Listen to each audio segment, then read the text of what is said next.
Bueno, bien, ahí arranqué a grabar de nuevo. Entonces, como les decía, en el fallo Montalvo hacemos una regresión, ¿no? Volvemos hacia atrás, volvemos al criterio, la corte vuelve al criterio que tuvo en el fallo Colavini. Entonces, es como un retroceso en lo que habíamos ganado, otra vez ir hacia atrás. Pero bueno, la corte puede hacer esto de ir hacia atrás, hacia adelante en un criterio, por el hecho de que siempre mientras esté acorde a derecho, no sea arbitraria su sentencia, lo puede hacer, porque nosotros no tenemos jurisprudencia obligatoria. Para lo único que se puede entender como obligatoria la jurisprudencia es para las partes, porque nosotros en un juicio después lo que dice la sentencia, si dice Luz tiene que pagar alimentos de sus hijos, o Luz tiene que entregar la mitad de lo que vale una casa porque tiene que partir el valor con su cónyuge cuando se divorcian y demás, bueno, es obligatorio ahí para las partes, pero no es que la jurisprudencia es obligatoria para los jueces. Ellos pueden cambiar de criterio, no están obligados a seguir una ley de precedente, como si nos pasa en el sistema Common Law, donde el juez en el derecho inglés tiene que hacer lo mismo que el juez anterior en un caso igual o similar, ¿sí? Entonces acá no nos pasa eso. Entonces vemos como la misma corte, ni siquiera estamos comparando con una corte de Mendoza de otra provincia, la misma corte puede cambiar de criterio como vimos en 4 años, 6. O sea, ¿sí? Bueno, retomamos eso diciendo cómo entonces en este último fallo en Montalvo vemos que hay un retroceso de derecho. Vamos otra vez atrás con el fallo Golavinia, lo mismo. Retomar ese primer criterio que es como un retroceso un poco, digamos, evolutivo en cuanto a la moral. Otra vez juzgando lo que hace la gente, que no sé qué, igual. Pero acá vemos cómo la Corte puede hacer esto, que es lo que yo recién les mencionaba, y que como no tenemos ley de precedentes, no estamos obligados, los jueces no están obligados a seguir la jurisprudencia, ¿sí? No tienen por qué seguir el criterio que tomó un juez anteriormente en un caso igual o similar, ellos pueden decidir distinto. Incluso estamos hablando todo el tiempo de la Corte Suprema, no estamos hablando de la Corte de Mendoza o lo que decidió la Corte, digamos, el tribunal en La Pampa, no, estamos hablando de la misma gente. Porque encima de eso, tengan en cuenta esto, cuánto tiempo un juez está en el puesto hasta que se muere. Porque es así. Los jueces duran en el puesto hasta que se mueren. O que tengan, por ejemplo, eh, alguna situación donde puede, es muy raro y es más, ha sido apelado, esto es muy particular, pero hay cuestiones muy particulares. Pero si no, la realidad es que siempre es hasta que fallece. Por lo tanto, esta misma gente fue la que juzgó en todos estos casos que son todos por el mismo tipo de causa, que es tenencia de estupefacientes, y decide algo distinto en un caso a otro. Por eso yo le decía como jodiendo esto de que qué pasó, se tomó un vino, o sea, porque en 4 años vas a decir una cosa y después me decís otra. Y tampoco es que es algo que uno puede decir, che, es algo que bueno, en un momento te gustaba Hannah Montana y ahora no te gusta. Estamos hablando como de los derechos de la gente, ¿no? Tiene que ver en si le das una sentencia y te parece que está mal lo que hizo y lo metes preso o lo dejas libre. O sea, era grave. Pero bueno, funciona así esto. ¿Sí? Entonces, a tener en cuenta lo importante de este principio en cuanto justo acá a tenencia de estupefacientes. Por eso les van a preguntar mucho, si es que está la pregunta en cuanto a este tema, es Basterrica, ¿sí? Y el fallo Arriola, que es el que ahora vamos a ver. El último fallo con el que se cierra, y este es el precedente que más se va a hablar sobre este caso, es el fallo Arriola, que es de 2009. Ya entramos a la era del 2000, ¿no? Más moderno. ¿Qué pasa? Nuevamente les cuento los hechos, o sea, lo que sucedió. En esta ocasión se detienen a 5 jóvenes. Vieron que en los anteriores siempre era un pibe. Bueno, ahora acá son 5. Detienen a 5 chicos que en el bolsillo llevaban algunos cigarrillos de marihuana. La Corte declara inconstitucional el artículo 14. Nuevamente hacemos el camino, ¿no? Tenemos que primero van a la primera instancia, los declaran culpables, segunda instancia los declaran culpables, recurso extraordinario van a la Corte Suprema. Corte Suprema declara inconstitucional el artículo 14 de esta nueva ley, la 23.737, que penaliza la tenencia de estupefacientes. ¿Se acuerdan que era la 20.771? Pero en el fallo anterior, en Montalvo, la modifican. Entonces ahora tiene un número nuevo la ley. Cuestión, ¿qué va a pasar? En cuanto incrimina la tenencia para uso personal que se realiza en condiciones tales que no traiga aparejado un peligro concreto o un daño a derechos o bienes de terceros. En definitiva, la Corte Suprema resolvió que la tenencia de pocas cantidades de marihuana para consumo personal y sin riesgo para terceros no puede ser castigada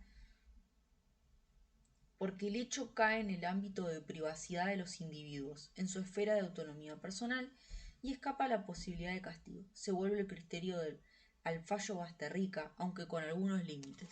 Acá la Corte plantea algo sumamente interesante, que es, retoma el argumento del fallo Basterrica, o sea, es como que, no sé, se lavó la cara y se iluminó. ¿Sí? La Corte de golpe dijo, no, recapacitaron, volvieron al criterio del fallo Basterrica y encima mejoran el criterio, porque hacen una diferenciación interesante. ¿Cuál es la diferenciación? Entre lo que es consumo personal y lo que es narcotráfico. ¿Y el criterio dónde está? Vieron que está como el mito, ¿no? La gente cree, vio que la gente como cree siempre que sabe de todo, la gente, la normalidad, uno habla y la gente se automedica, es médico, es psicólogo, porque te analiza y te dice cuál es tu problema, vos pagas terapia al cohete, te dice también cómo tenés que comprar criptomoneda y cómo invertir en la bolsa, tienen 40 también son abogados y les encanta ser abogados, es de lo que más les gusta.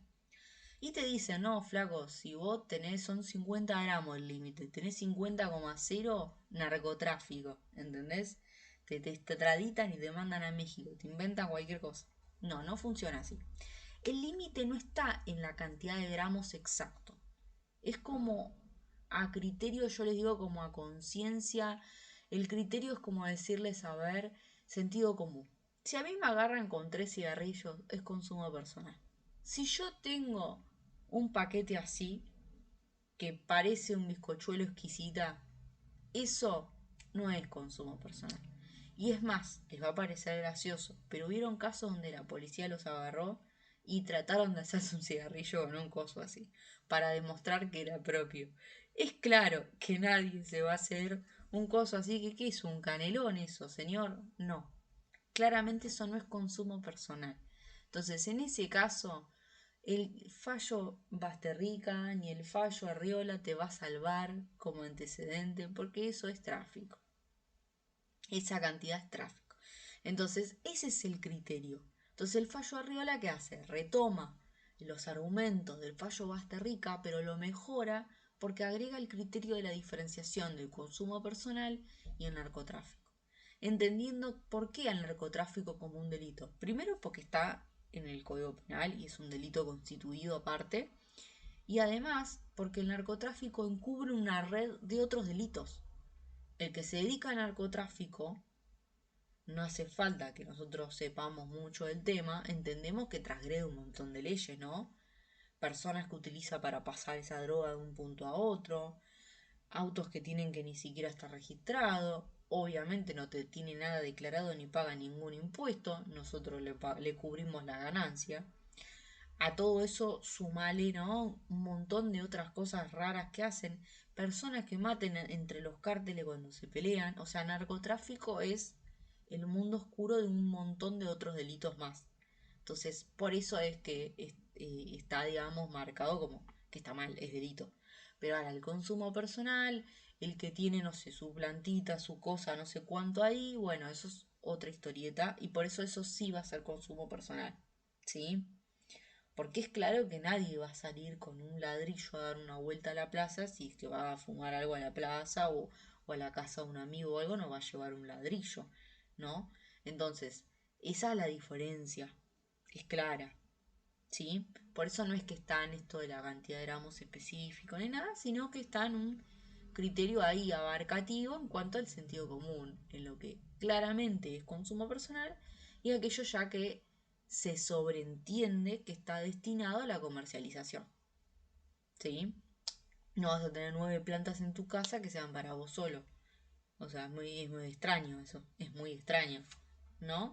Tiene un bosque en el fondo y no, es raro, es raro. Bueno, entonces, eso es lo que vemos acá que ahí es donde marca esta diferencia. Entonces, en este momento se iluminó la corte y retomó un criterio mucho más sano, por suerte, que es este fallo arriba. ¿Sí? Acá vemos entonces artículo 19, principio de reserva. ¿Para qué derechos me va a servir proteger? Libertad de conciencia, acciones privadas que yo quiera realizar en cuanto a mi intimidad, libertad religiosa, incluso ustedes, imagínense, hasta tienen este argumento cuando a veces te preguntan a quién votaste. Además de que el voto es secreto, porque está en la ley San Peña, tienen este artículo 19 de acciones privadas, porque tienen que divulgar lo que ustedes tienen como ideología política y demás. Mira, acá les di otro argumento más para Navidad, para que se revienten y se peleen todo. Ahí tenés otro más, ¿ves? Entonces, eh, todas estas cuestiones que tienen que ver justamente a la intimidad, mientras no generen un perjuicio al otro, van a estar resguardadas con este artículo 19, ¿sí? El por qué sos vegano, si querés ser vegano, por qué elegís comer carne, por qué es una dieta determinada, que no sé cuánto. Si no genera un problema a nadie, listo, acciones privadas. Ya está. ¿Sí? La música que querés escuchar, lo que quieras practicar, mientras no genere un perjuicio al otro. A veces hay un conflicto con esto cuando, por ejemplo, en lo que tiene que ver derechos humanos aparece el tema del relativismo cultural. Cuando a veces con el tema de la cultura, la religión, la gente encubre alguna cuestión que sea delictiva. Hubo un fallo que yo les cuento, yo creo que yo les traigo otra información para darles, o sea, no piense que eso también lo tienen que buscar y leer, no, yo les traigo otra información para que tengan más ejemplos, contextualizar. Hubo un fallo con la comunidad Wichi que, ¿qué pasa? Ellos consideran que ya son mujeres a partir de la primera menstruación. Entonces una nena de 12 años es mujer. Y por lo tanto ya podía formar familia y ya la casaban con un jerarca, digamos, de dentro de la tribu. O sea, un tipo de 60 años lo casaban con una nena de 12 años y ya le armaban un rancho, una carpa ahí y ya la nena abandona la escuela, la niñez, todo para eso. Para ya ser una de las mujeres de la tribu. Entonces, acá ellos, obviamente, esto en derechos humanos se llama, por ejemplo, relativismo cultural, usar la excusa, digamos, de la cultura para encubrir un delito, ¿no? Porque acá parece un delito, claro. Convención de Derechos de los Niños, Derecho a la Niñez, Interés General del Niño, o sea, un montón de cuestiones. Pero es claro que esto transgrede el principio de reserva o el pensar que tiene que ver ahí un criterio en cuanto al respeto a la religión de esta gente o su comunidad, lo que sea. Por eso les digo, es bastante clara la diferencia cuando uno lo piensa de esta forma, desde el sentido común, cuando algo realmente transgrede derechos del otro y demás. El único problema que a veces pasa con esto es cuando los jueces mezclan un poco, se les va la mirada con esto de que como el artículo dice, moral pública, esto de que afecta a la sociedad, ahí es donde empieza a mezclarse. Porque acá con el tema de la tenencia de estupefacientes, se ponía en juego si esto generaba un mal ejemplo, si la gente podía copiarme, no sé qué. Y bueno, por suerte se han dado cuenta que no tiene nada que ver lo que uno genera ahí, lo que uno realice en su espacio íntimo, con lo que puede afectar a todo el resto de la gente. No somos tan persuadibles o influenciables porque alguien al lado tome agua, yo voy a tomar agua o lo que fuese. ¿Sí? Bien, eso por un lado. Otro principio que se nombra es, por ejemplo, el de clausura. ¿Qué es el principio de clausura? Es esto de que todo aquello que no está prohibido en la ley, por ende, está permitido. ¿Sí? ¿Esto qué quiere decir? Que si la ley dice específicamente, como por ejemplo el fallo que yo les decía, el de los caballeros de la noche, yo busco el artículo en el Código Penal y me dice Secuestro es personas. Eh, Extorsión es a través de dinero cuando hay una o amenaza. Por ejemplo, amenaza dice que específicamente tiene que estar en peligro la vida de otra persona y demás. Que tiene que ser fehaciente el peligro. Bueno, entonces si me da todas esas características, por ende, un simple chiste de, ojo, si no haces esto, si no lavas los platos en casa, te voy a matar, se sobreentiende que no está dentro de lo que dice amenaza ahí, porque no está en el marco de lo que está ahí prohibido. Si a ustedes les dicen, el trabajo práctico se entrega con regla APA, es claro que es necesario que esté en regla APA. Pero si no dicen específico y les dice tienen que entregar el trabajo práctico hasta el horario, tal cosa, todo aquello que no está prohibido, como que no está dicho que no se puede hacer, o les dice no pueden utilizar teléfonos móviles dentro de la clase. Bueno, eso está prohibido, pero no dijo que computadoras no, netbook no, tablet no.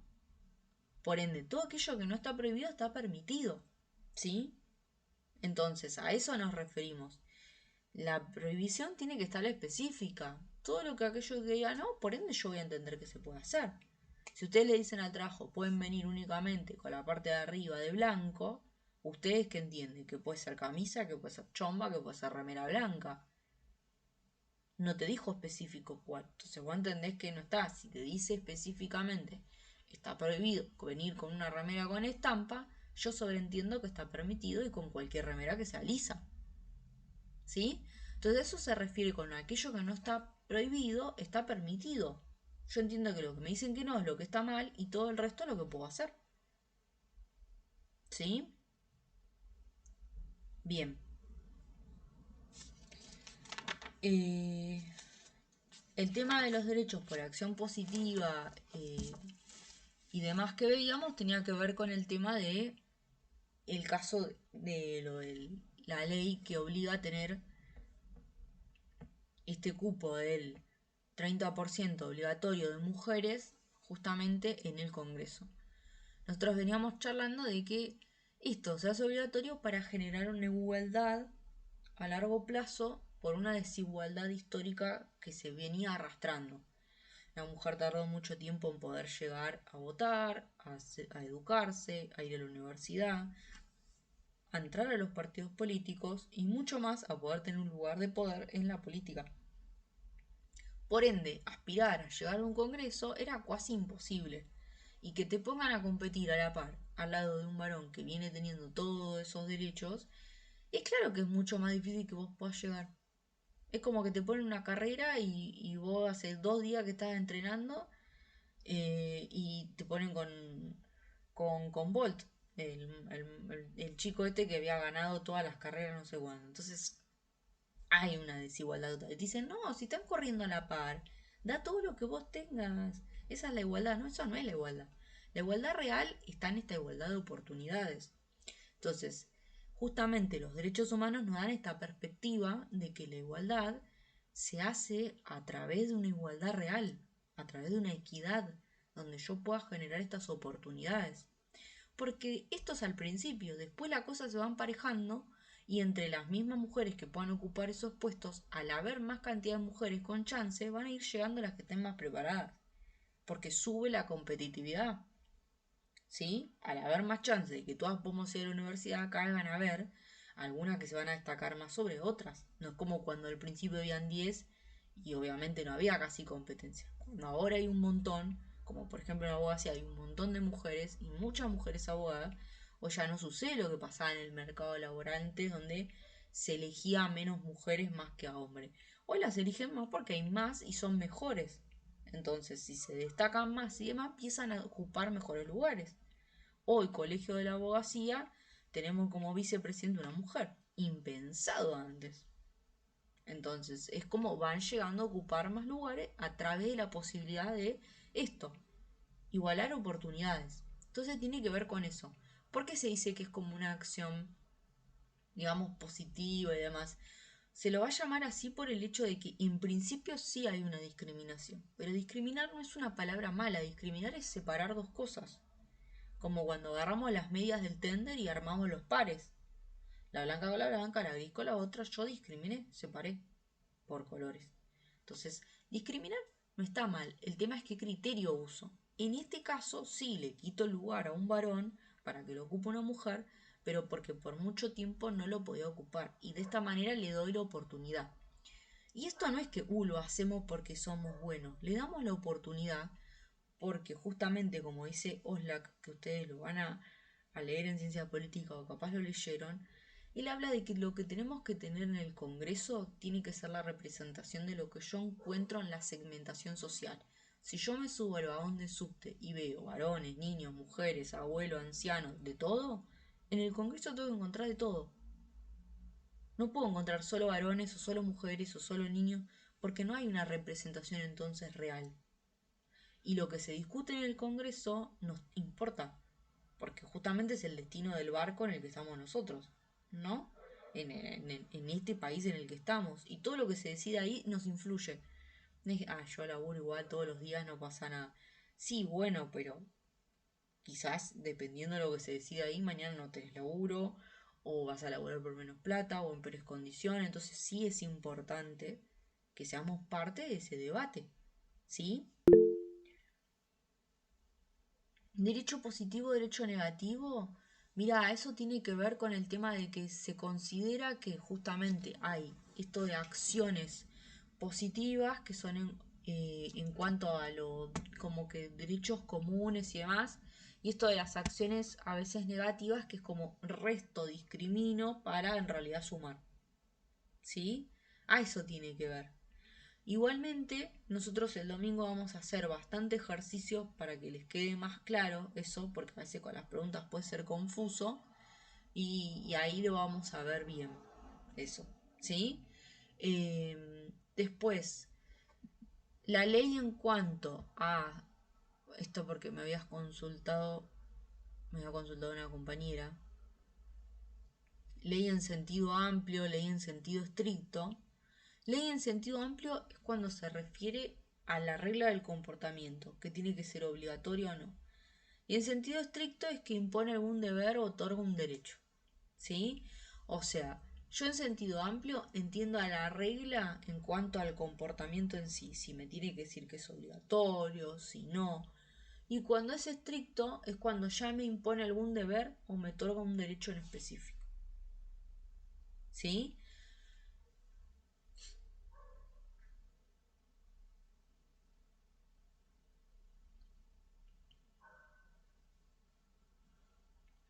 Bien.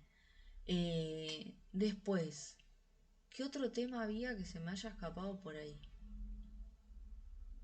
¿Se acuerdan algún otro tema?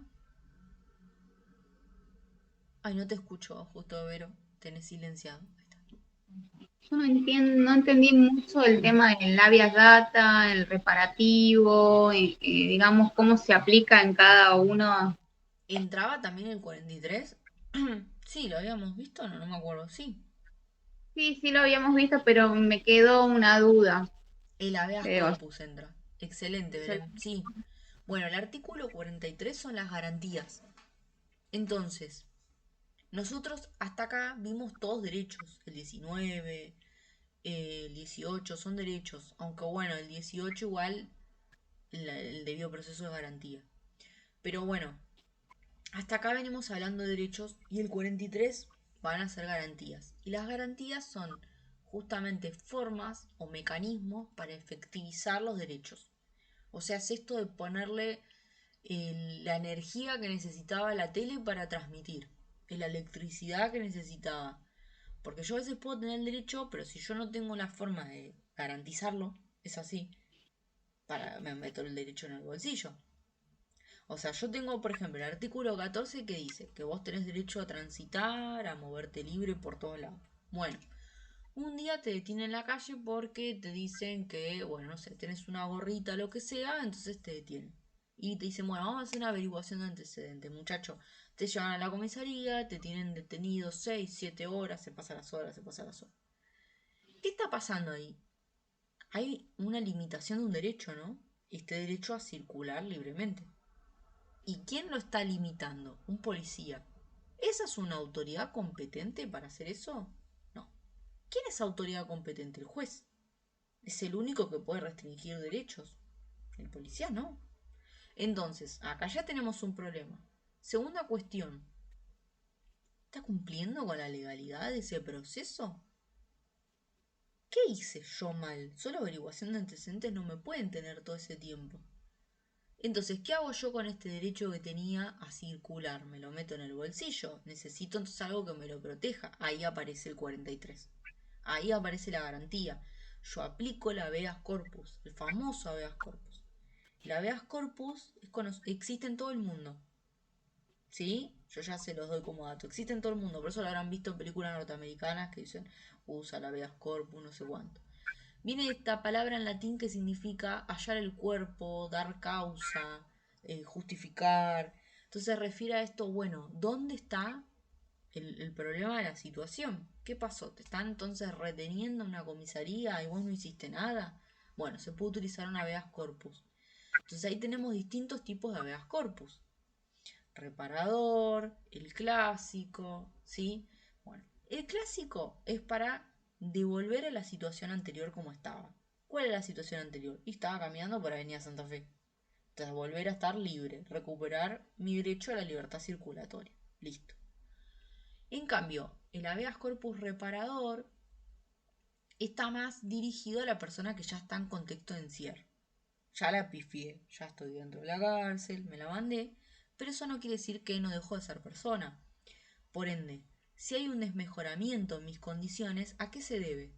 Yo estaba, por ejemplo, ustedes son el abogado, van a ver a su cliente y cuando ustedes conocían a su cliente, cuando arrancó la causa y todo, estaba compartiendo celda con algunos internos más. Cuando le van a hacer otra visita, que tienen que ir a verlo, dicen, no, está incomunicado y no lo puede ver nadie, no sé qué, no se puede. ¿Y por qué? Ustedes enseguida lo que van a consultar es porque eso es un desmejoramiento en las condiciones. Porque perdió, por ejemplo, comunicación, perdió un derecho. O en las cárceles, yo tuve oportunidad de ir a dar talleres, hay algo que está mal y lo siguen teniendo, son buzones, que es como una caja de metal, parece, donde te tienen ahí encerrado cuando te portas mal, te mandas alguna, peleaste con alguien, no sé.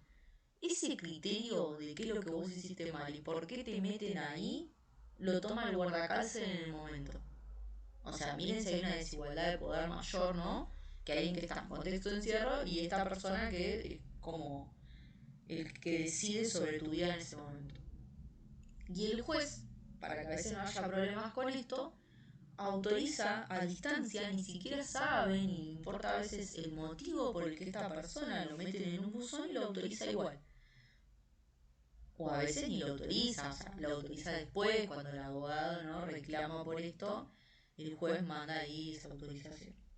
Entonces ahí vemos que se podría plantear una habeas corpus porque hay un desmejoramiento.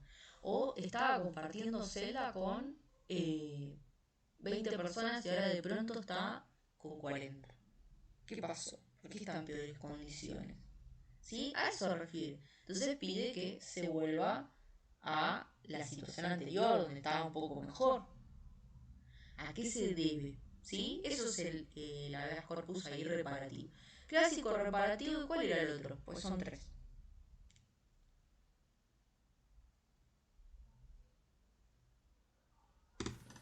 Colectivo, creo. A ver, acá les digo. ¿Puede ser preventivo? Porque después tengo otro acá que dice amparo de confidencialidad. Ahí está, amparo clásico o reparador es el primero que les dije.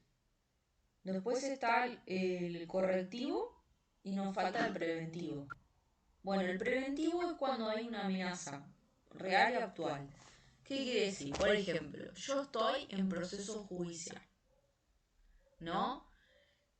Penal, obviamente, esto es para penal. Y es posible que me quieran, ¿no? Apresar o detener o algo y todavía en realidad no tienen nada específico. ¿Sí? Simplemente ya me quieren capturar. Entonces van a empezar a buscar alguna cosa. Van a decir que tengo peligro de fuga cualquier situación, entonces hay ya un peligro inminente de que esto suceda, y como está el peligro inminente de que se restrinja mi derecho, yo ya me anticipo y mando este habeas corpus, ¿sí? Ahí restringido. Preventivo, perdón, porque estoy previniendo que suceda la restricción de mi derecho. Y después tenemos el habeas corpus restringido. Este se usa para cesar las molestias. ¿Qué quiere decir?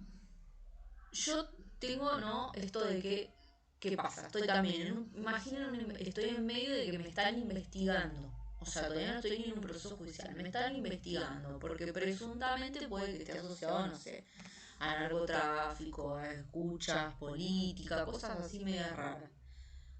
Entonces imaginen que empiezo yo a darme cuenta, salgo a trotar a la mañana y me doy cuenta que veo siempre un patrullero en la esquina de mi casa, alguien como que medio me sigue, como que alguien me mira, que me está... Entonces, ¿qué pasa? Empiezo a darme cuenta que hay una cosa de acoso en sí. Me están acosando. Y eso de alguna manera restringe mi derecho, porque yo ya no me siento libre en mi barrio. Y por más que uno diga, bueno, estás en una investigación, sí, pero todavía no tenés nada, estás investigando. Entonces, cuando vos vengas con una prueba de que yo soy culpable de X cosa, llévame. Pero si no tenés nada, no podés ya empezar a restringirme derechos. Porque en sí yo quiero hacer, no sé, un cumpleaños o algo y no es lindo tener un patrullero ahí en la esquina o enfrente de mi casa. O que yo ya sospeche que por lo tanto capaz me están escuchando el teléfono, ¿sí? Entonces, todo ese tipo de situaciones se puede utilizar un habeas corpus restringido. Cuando hay seguimiento, hay vigilancia, ¿sí? Bien.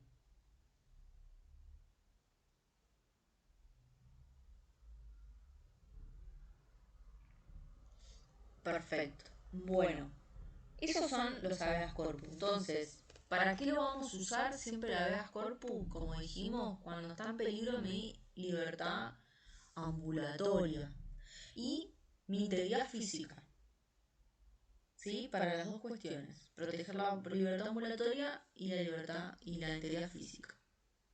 Bien, y la habeas data y el amparo también los encontramos en el artículo 43. El artículo 43 es un artículo que se incorpora en la reforma 1994 y que tiene 4 párrafos, sumamente interesantes. Nuestro primer párrafo está dedicado al amparo individual.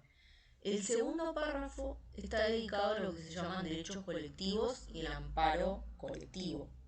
El tercer párrafo aparece la habeas data, si no me equivoco. Y en el cuarto, la habeas corpus. Yo lo tengo señalado. Sí, exactamente así. Bien. Entonces, nosotros el habeas corpus lo encontramos en el cuarto párrafo.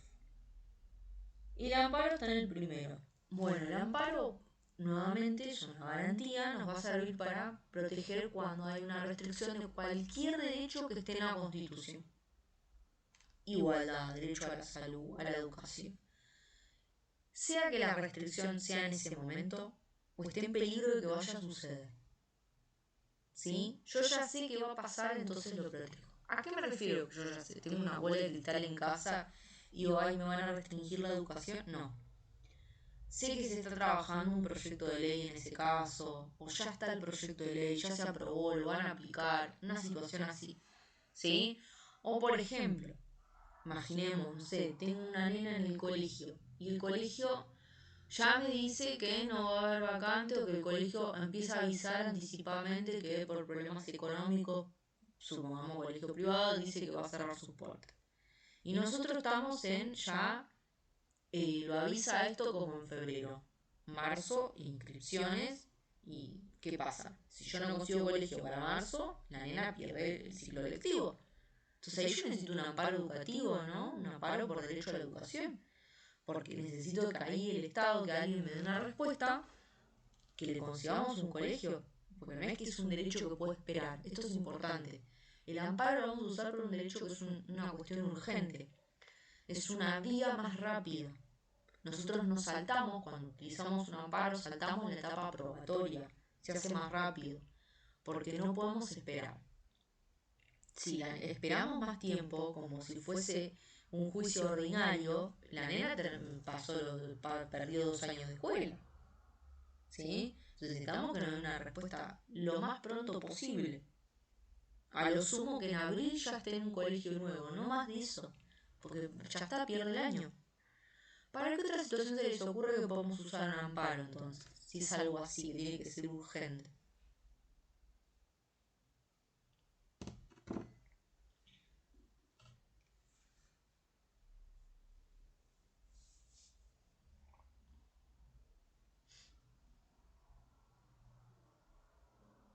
Salud.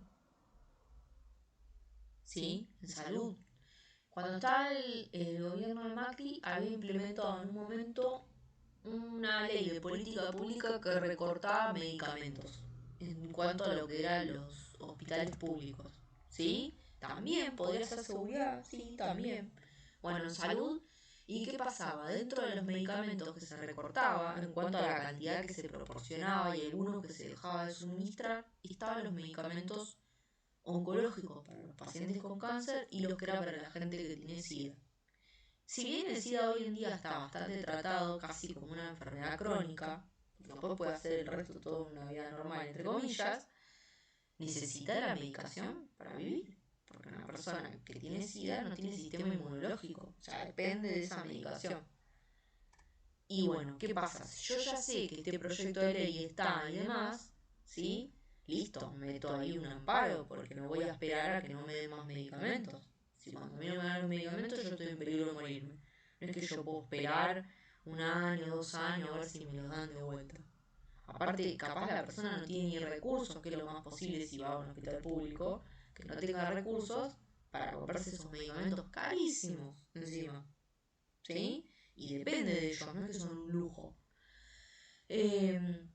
Y en el caso de que ya lo tiene restringido, también va a poder solicitar este amparo, por ejemplo, de salud. ¿Qué otra situación? Y amparo de salud por una cuestión discriminativa. Necesito la obra social porque la persona, no sé, tiene discapacidad y hay un tratamiento que no le cubre la obra social.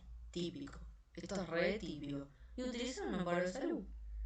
Porque justamente este derecho es inminente, tiene que hacerse esos estudios para evaluar cómo está, para ver si necesita otra cosa por la propia enfermedad y no se lo quiere cubrir la obra social. Bueno, entonces ahí procedo a utilizar un amparo de salud, es una cuestión urgente, no puede esperar.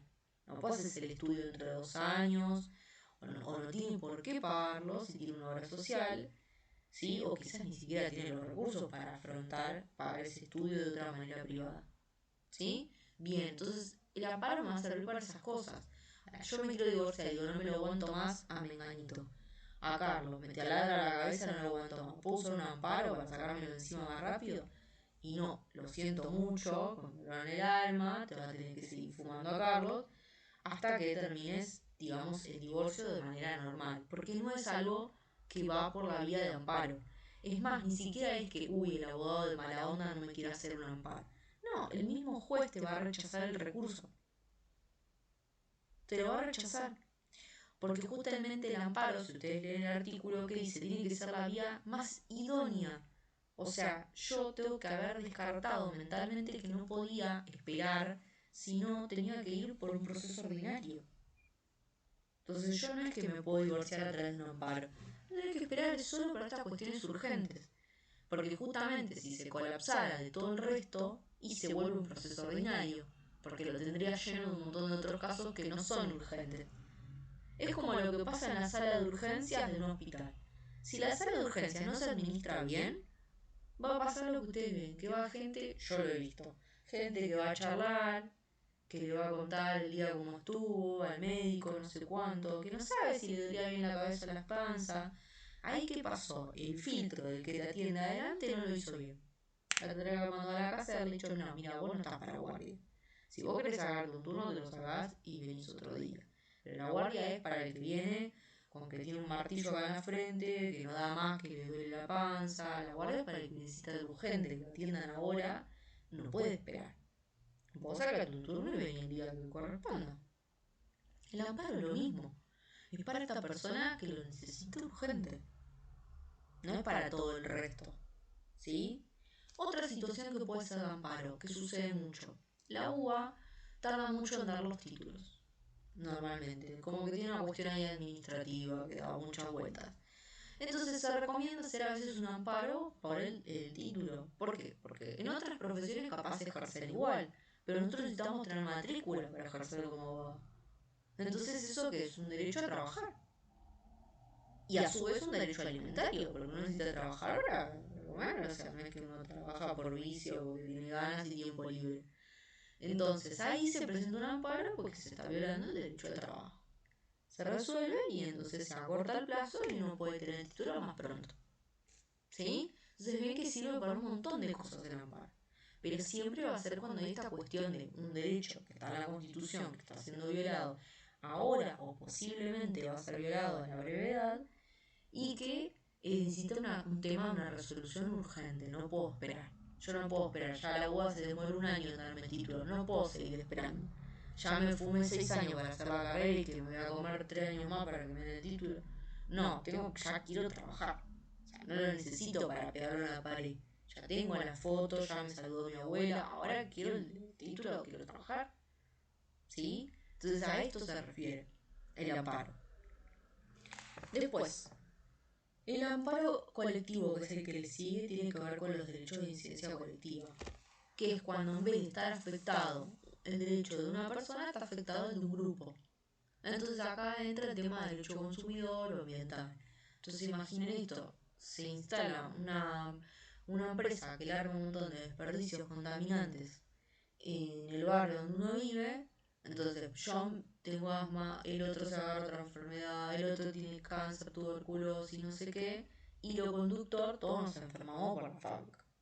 Entonces ahí tenemos un amparo colectivo. Si bien los derechos afectados de cada uno es de diferente manera, estamos afectados por la misma situación. Y es justamente que el ambiente sano, ¿sí? No se está cumpliendo. O sea, derecho a medio ambiente para Triqui. Y es por culpa de la empresa esta. Entonces ahí tenemos un amparo colectivo. Es casi lo mismo que lo otro, pero hacia un grupo de gente. ¿Vieron el Better Call Saul? Call Saul, Better Call Saul, la serie, la que está Saul Goodman. Bueno, vieron que él justamente arranca como a despegar su carrera con una causa colectiva, que era la de los abuelitos, que les pasaba que en las residencias los estafaban a todos, en un montón de gastos. A todos los estafaban distinto, uno le cobraba más caro, otro le cobraba menos, le cobraban no sé cuánto, o le sacaban de forma hipotecaria, les hacían crédito con las casas y se quedaban con las casas de los abuelos, los hacían filmar cualquier cosa. Bueno, todo eso, como a todos eran grupos afectados por el mismo, que era justamente la compañía esta de la residencia para abuelos, ahí, y lo toqui es distinto porque ahí en cada uno son cuestiones diferentes, es una cuestión penal, no es un amparo. ¿Sí? Acá estamos viendo que es amparo porque son estos derechos así. Pero en lo toqui es una cuestión penal, porque ahí lo están juzgando. Pero se podría quizás hacer, no sé, hay que ver, es una cosa muy específica. Pero no es amparo, ahí es una cuestión penal porque hay un delito penal específico, ¿sí? El señor es acusado de homicidio, o sea, es distinto. O sea, a un homicida no le podemos hacer un amparo para que cese de matar gente. O sea, piénselo de este lado. Es para cuestiones de otros derechos que están siendo violados. Acá estamos hablando de un asesino, o sea, el tipo cometió homicidios y en otra gente hasta tentativa porque el tipo sabía que le estaba introduciendo un producto que causa, digamos, la muerte a largo plazo de la persona. Entonces es otra cosa, ¿sí? Pero en este caso, como les digo, como la situación de la de Saul Goodman, ahí vemos que justamente todos giraba alrededor de que todos tenían el problema con quien estaban siendo estafados por el mismo. ¿Quién era? La residencia